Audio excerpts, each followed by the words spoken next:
cruzaste mi camino, cual radiante mariposa, una siesta del ensueño de mi quieta juventud. Y al tenerte ante mis ojos, tan divina y tan hermosa, desde aquel mismo momento mi delirio fuiste tú. En la brisa jugueteando te posabas cerca mío, esperando que inocente me acercara yo hasta ti.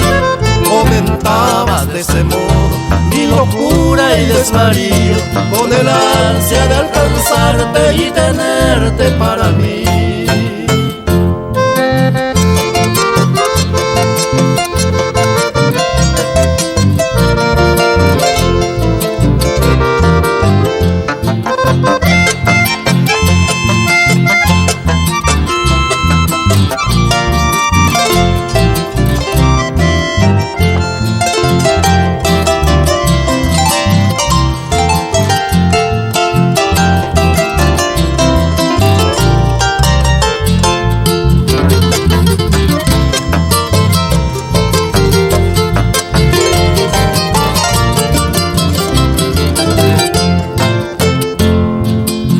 Tarde puedas irte de tus alas brevemente, mariposa del ensueño, para darte mi querer.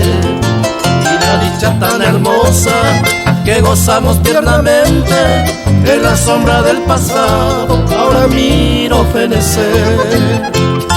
Hoy muy lejos de tu lado, solo añoro aquellos días de floridas ilusiones que no han de volver ya.